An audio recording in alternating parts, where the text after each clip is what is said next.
Assalamualaikum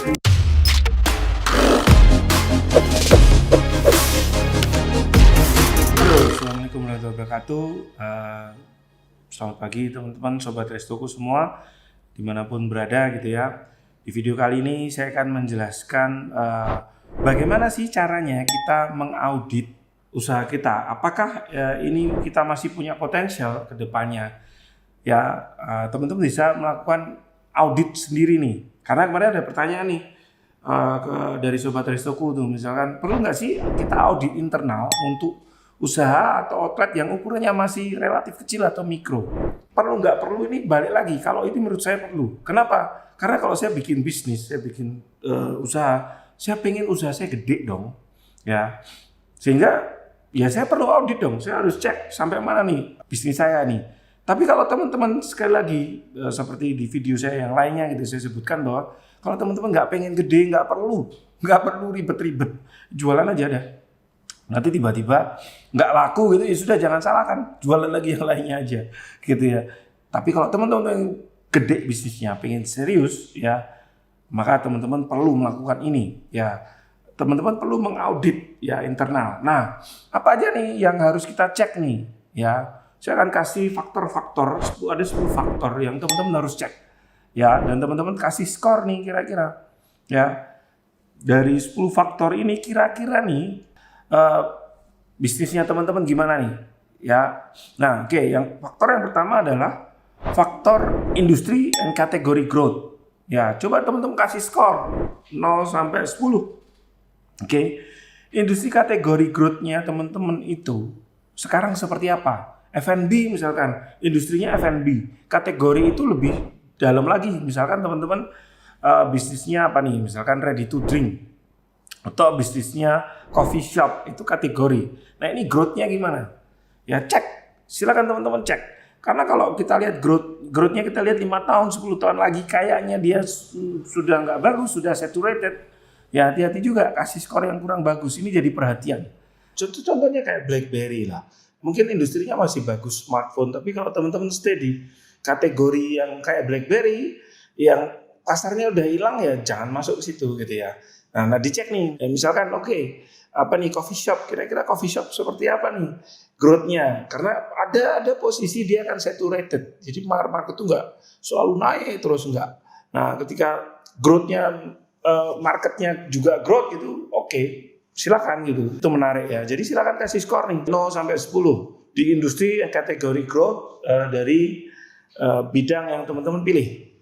Oke, yang kedua adalah bagaimana nih sales growth-nya teman-teman, sustainable-nya selama ini ya.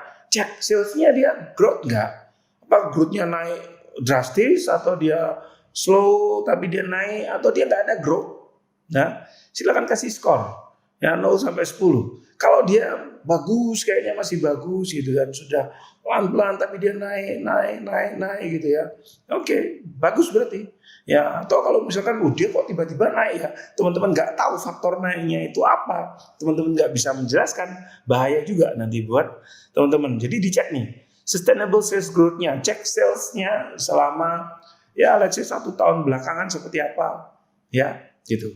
Oke, itu faktor kedua. Faktor yang ketiga adalah market share, ya dari market yang ada, bagaimana nih komposisinya kira-kira.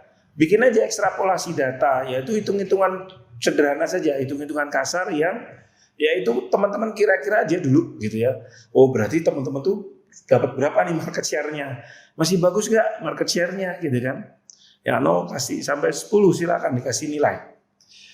Faktor yang keempat yang harus teman-teman cek, harus teman-teman audit adalah masalah brand and patent. Bagaimana brandnya udah didaftarin HACCP belum? Ya hati-hati loh. Ingat kemarin ada kasus ayam geprek bensu, ada masalah di situ kan. Yaitu kalau kita nggak aware sama brand di awal. Nah makanya cek nih brandnya teman-teman gimana, sudah HACCP belum? Lalu paten, ada nggak paten formula misalkan, resep-resep yang teman-teman patenin. Kalau itu memang menjadi unique selling propositionnya teman-teman, paten menu itu, ya patenin dong. Kalau nggak bahaya. Oke, silakan kasih nilai 0 sampai 10. Oke. Yang kelima adalah cost structure. bagaimana faktor cost structure-nya di dalam bisnisnya teman-teman. HPP-nya berapa? Oke. Biasanya sih kalau kita ngomong perusahaan gede, dia akan langsung ngomong cek EBITDA-nya berapa. Earning before interest, tax, depreciation, and amortization. Ya dicek EBITDA-nya berapa. Masih bagus enggak? Nah, terus dicek nih HPP tadi ya. Terus kebutuhan untuk orangnya berapa nih? Ya hati-hati loh, karena kalau kuliner itu, kalau teman-teman bermain kuliner kebanyakan itu EBITDA-nya tipis banget. Ya, EBITDA-nya tipis padahal nanti masih potong pajak. Oke. Lu masih nggak mau bayar pajak, hati-hati.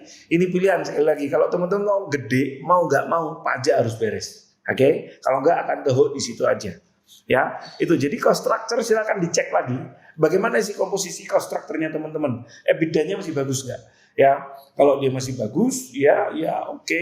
Lalu bagaimana komponen cost-nya gitu ya, yang ada di dalam perusahaan teman-teman. Silakan kasih nilai 0 sampai 10.